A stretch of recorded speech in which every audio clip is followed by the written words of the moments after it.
Hello students, so today we will discuss chapter number 13 Emperor Akbar. Okay, dear student, I want to tell you that whatever chapter we have read before chapter 12, it may be they are not very much interesting. But chapter 12, chapter 13, chapter 14, chapter 15, these all chapters are very interesting. Why it is interesting? Because जो भी topic आप पढ़ेंगे वो सारे topics में या तो आपने कोई टीवी सीरियल देखा होगा, है ना, या तो कोई मूवी देखी होगी, या तो किसी स्टोरी बुक में आप लोगों ने पढ़ा होगा. आप लोगों ने अकबर और बीरबल को बहुत ज़्यादा सुना है ना. अकबर का एक बहुत ही स्मार्ट मिनिस्टर था जिसका नाम था बीरबल, है ना. तो in this way you find वो all the chapters 12, 13, 14 very interesting. Okay, अगर आप लोगों ने भी अकबर बीरबल की कोई कोई कहानी सुनी है या टीवी में देखी है तो do write in comment section. Okay, I am waiting for your replies. Okay, so हम लोग अब नेक्स्ट फ्यू चैप्टर्स में फ्यू इम्पॉर्टेंट रूलर्स पढ़ेंगे. ठीक है, अकबर भी ग्रेटेस्ट मुग़ल रूलर थे बेटा. अकबर भी कौन थे? एक बहुत ही ग्रेटेस्ट मुग़ल रूलर. ठीक है, और ये जो मुग़ल रूलर हैं इनको हम इसलिए भी बहुत ज़्यादा ग्रेट बोल सकते हैं क्योंकि इनको बहुत छोटी सी एज में 13 ईयर की एज में इनको क्राउन मिल गया था बेटा. Because of the death of his father Humayun. मैंने आपको लास्ट चैप्टर में भी बताया ना. देखो, पहले बाबर आए, फिर हुमायूं आए, फिर अकबर आए, फिर जहांगीर और फिर शाहजहां. तो ये जो पूरी साइकिल थी, इस साइकिल में जब हुमायूं की डेथ हो गई तो अकबर सिर्फ कितनी ईयर के थे? सिर्फ 13 ईयर के थे. तो क्राउन किसको मिल गया? अकबर को मिल गया. ठीक है, सो बेटा अकबर बहुत छोटे थे, है ना. बहुत ही अर्ली एज होती है 13 ईयर. तो जब वो बहुत ही छोटी एज के थे तो उन्हें एक ट्यूटर की हेल्प चाहिए थी. तो वो ट्यूटर कौन थे बेटा? बैरम खान. कौन बने वो ट्यूटर? बैरम खान. तो if somebody ask you what is the father name of Akbar, तो जस्ट टेल हिम हुमायूं. अगर कोई पूछता है अकबर को क्राउन किस एज में मिल गया था, तो 13 ईयर में मिल गया था. What is the name of Akbar's tutor, तो वो है Bairam Khan. Okay, I hope this much is very clear. तो जो बैरम खान थे वही सारी कंट्री के अफेयर्स देखते थे और साथ साथ में सारी चीज़ें वो किसको सिखा रहे थे? अकबर को. जैसे ही अकबर रूलर बने तो जो अफ़गान रूलर थे जिनका नाम था आदिल शाह, उन्होंने दिल्ली को अक्वायर कर लिया. ठीक है, ठीक है, किसको अक्वायर कर लिया? दिल्ली को. तो इस थ्रोन को, इस ताज को वापस लेने के लिए अकबर ने बैरम खान के साथ मिलके बैटल ऑफ पानीपत किया. किसके अगेंस्ट में? आदिल शाह के अगेंस्ट में और इसके जनरल हेमू के अगेंस्ट में. और फाइनली जो हेमू था उसके डिफीट हुई. ठीक है, फिर से मैं बताती हूँ. अकबर एक महान रूलर था जब पर बहुत छोटा था, है ना, 13 ईयर का. जब उसने रूल करना स्टार्ट किया, जो Afghan named Adil Shah occupied the city of Delhi. ठीक है, अब उससे थ्रोन को वापस लेना था तो उन्होंने फायरसली बैटल किए against Adil Shah and his general Hemu. ठीक है, और फिर फाइनली हेमू की डिफीट हुई. तो जैसे जैसे अकबर बड़े हुए, as he grew old, he depended less on Bairam Khan and started ruling the kingdom himself. अब बेटा जब वो बड़े हो जाएंगे तो ऑब्वियस सी बात है उनकी जो डिपेंडेंस थी बैरम खान वो कम होती गई और वो इंडिपेंडेंट रूलर बन गए. ठीक है, अब अकबर ने किस किस को कॉन्क्योर किया? तो अकबर अपनी एम्पायर को बहुत बढ़ाना चाहते थे. वो पूरे इंडिया को ऑलमोस्ट अपने कंट्रोल में करना चाहते थे. तो उन्होंने राजपूत से लड़ाई की नॉर्थ में किससे लड़ाई की बेटा? राजपूत से. ठीक है, some Rajput chief accepted his their emperor and treated them well. ठीक है, कुछ राजपूत रूलर्स ने तो क्या किया? उनकी एम्पररशिप को इजीली मान लिया. ठीक है, और जिन्होंने इजीली मान लिया उनको बहुत सारी पोस्ट मिल गई आर्मी में. ठीक है, कुछ तो कोर्ट के मेंबर्स भी बन गए और कुछ राजपूत प्रिंसेस से अकबर की मैरिज भी हुई. ठीक है, जो जोधा हैं वो राजपूत प्रिंसेस ही थी, है ना. सो स्टूडेंट्स, ये रहा हमारा इंडिया का मैप. तो ये वाला रीजन है नॉर्थ, ये है साउथ, ये है ईस्ट और ये है वेस्ट. तो राजपूत से कुछ से लड़ाई की और कुछ से अलायंस बना लिए. ठीक है, जो जोधा थी, है ना, वो कहाँ की थी? अंबर. अब अकबर एक ग्रेट कॉन्क्यूरर था। अकबर क्या था बेटा? एक ग्रेट कॉन्क्यूरर। ठीक है, तो उन्होंने अपना एक बड़ा सा एम्पायर बना लिया। कहाँ पर? नॉर्थ इंडिया में।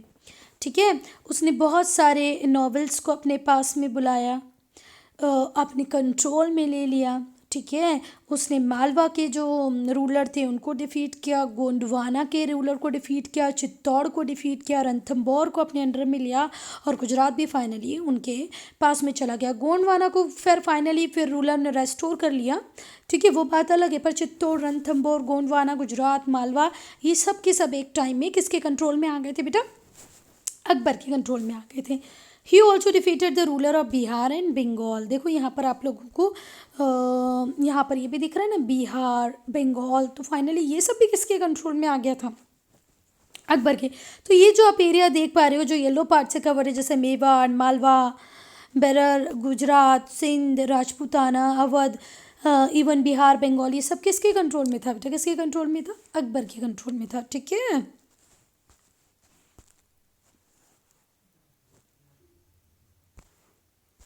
And he fought the ruler of Mewar. जब वो मेवाड़ के रूलर से लड़ रहे थे, उनका नाम था Rana Pratap Singh. Ruler of Mewar named Rana Pratap Singh. When 1576 ही कहाँ पर हो रहा था ये बैटल बेटा? हल्दी घाटी में। हल्दी घाटी में लड़ाई हो रही थी। किस किस की लड़ाई हो रही थी? अकबर की और राणा प्रताप की। कब हो रही थी? 1576 में। Rana Pratap held by his horse Chetak fought bravely but was defeated. खूब अच्छे से लड़ाई की किसने? राणा प्रताप ने बहुत अच्छे से लड़ाई की, पर एटेंड वो वॉर में हार गए। और किसकी जीत हुई? अकबर की। अब हम पढ़ेंगे अकबर ने अपने एडमिनिस्ट्रेशन को कैसे मैनेज कर रखा था। ठीक है, तो अकबर एक बहुत ही एफिशिएंट रूलर था। एफिशिएंट मतलब कुशल। ठीक है, बहुत ही अच्छा रूलर था। उसने लॉज थे, रूल्स रेगुलेशंस थे, जस्टिस था, लोगों के हेल्प के लिए लूज बनाए, रेगुलेशंस बनाए, जस्टिस का प्रोसेस बनाया। उसका एक एक्सीलेंट एडमिनिस्ट्रेटिव सिस्टम था, मतलब जितना भी एडमिनिस्ट्रेशन सिस्टम था, जितने भी लोग थे वो सारे के सारे एक्सीलेंट थे। उसने पूरी की पूरी कंप्लीट एम्पायर को काय में डिवाइड कर दिया था? सूबे में। जैसे आज हमारी कंट्री काय में डिवाइडेड है? स्टेट में डिवाइडेड है। वैसे उस टाइम उसने अपनी एम्पायर को सूबे में डिवाइड किया। फिर सूबे में रूल करना कौन आता था? गवर्नर।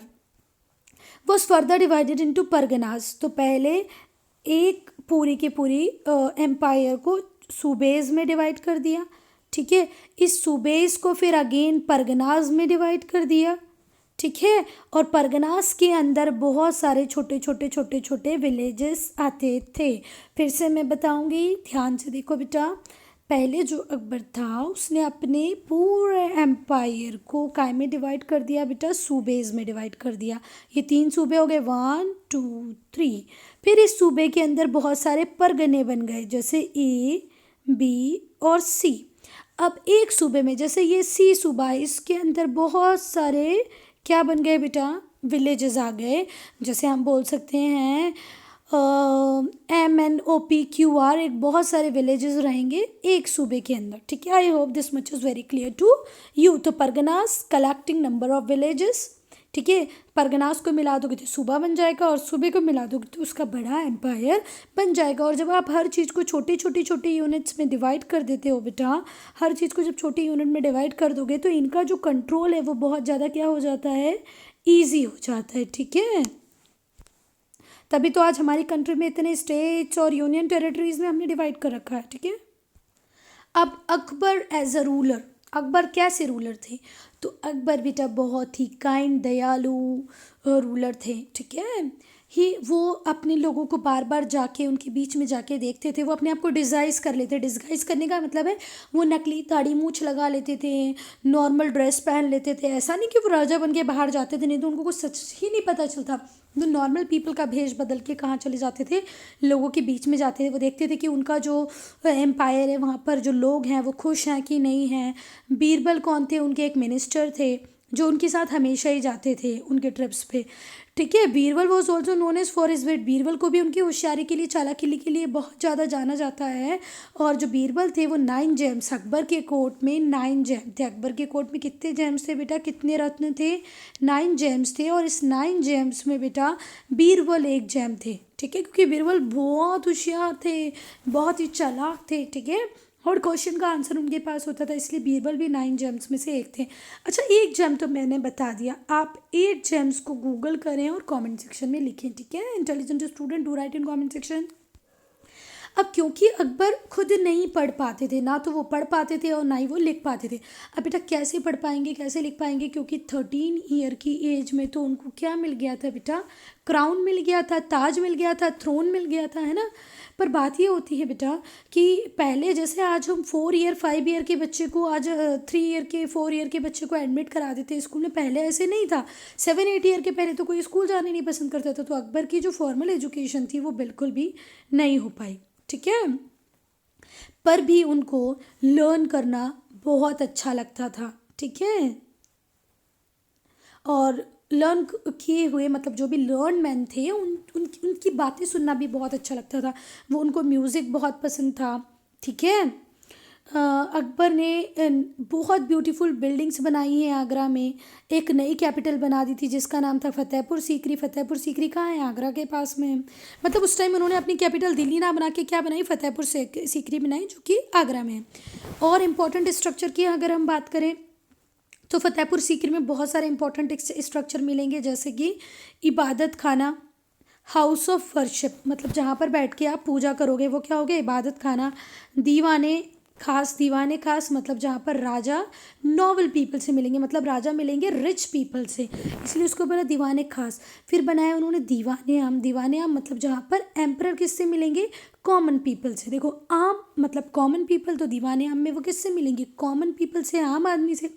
दीवाने खास मतलब खास, तो एम्परर यहाँ पर किससे मिलेंगे, नॉवल से मिलेंगे, ठीक है। और उनकी प्रॉब्लम को सॉल्व करेंगे। तो ये बहुत सारे स्ट्रक्चर्स थे जो किसने बनाए, हाँ अकबर ने, ठीक है। यस बेटा, अकबर की एक और जो बहुत प्यारी बात थी वो ये थी कि जो अकबर थे उनको बहुत रिस्पेक्ट था सारे रिलीजन के अगेंस्ट में। वो ये नहीं कहते थे कि ये रिलीजन बेकार है, ये ख़राब है, ये ख़राब है। वो सारे रिलीजन्स की अच्छाइयों को देखते थे और सभी को बहुत रेस्पेक्ट देते थे, ठीक है। वो सारे रिलीजन के जो पीपल होते थे उनको इक्वल ट्रीटमेंट देते थे, ठीक है। और सोसाइटी में इक्वल वैल्यू देते थे। He like to learn about different religion, उनको बहुत पसंद था डिफरेंट रिलीजन्स की बातों को सुनने का, ठीक है। वो कभी भी ऐसा नहीं बोलते थे कि हम मुस्लिम्स हम बहुत महान हैं, हम किसी को नहीं सुनेंगे। ही बहुत ही अच्छी पर्सनालिटी थी, वो सारे रिलीजन को उतनी ही इम्पोर्टेंस देते थे जितनी अपने रिलीजन को देते थे। इवन उनको दूसरे रिलीजन्स के बारे में सुनना लर्न करना बहुत ज़्यादा अच्छा लगता था, जैसे हिंदुज़म, जैनिज़्म, बुद्धिज़्म, क्रिश्चियनिटी। उन्होंने कंबाइन करने का ट्राई किया कि मैं जितनी भी धर्मों की जितनी अच्छाई है, जो भी कुछ हिंदूज़ में अच्छा है, जो भी कुछ जैनिज़्म में अच्छा है, जो भी कुछ बुद्धिज़्म में अच्छा है, या whatever good in Christianity, we can combine them to make a very very very good religion, जिसमें सिर्फ सब कुछ अच्छा हो, कुछ भी बुरा ना हो। तो उन्होंने ही try to combine the best of all religion. उन्होंने सारे बेस्ट थिंग्स को ऑल रिलीजन के कंबाइन किया और एक न्यू रिलीजन बना दिया जिसका नाम था दीन इलाही। क्या नाम था बेटा, दीन इलाही। पर ये दीन इलाही बहुत ज़्यादा पॉपुलर नहीं हुआ, बहुत सारे लोगों ने इसको एक्सेप्ट नहीं किया, क्योंकि हम लोग क्या हैं, थोड़े से स्टूपिड हैं। हम लोग उस इतना अच्छा रिलीजन बनाया जिसमें सारे रिलीजन की अच्छाई थी, पर हम लोग थोड़े से क्या हैं, अपने रिलीजन को ज़्यादा इंपॉर्टेंस देने वाले हैं। तो हमको लगा नहीं, हम तो हमारे रिलीजन के साथ खुश हैं। अकबर की डेथ कभी बेटा 1605 में हो गई, after a long successful regime. उन्होंने बहुत ही अच्छी रिजीम उनकी थी और उनको उनके बेटे ने सक्सीड किया जिसका नाम था सलीम, जिसको बाद में जहांगीर के नाम से जाना गया, ठीक है। अगर कोई डाउट है, कोई प्रॉब्लम है तो do write in comment section, okay.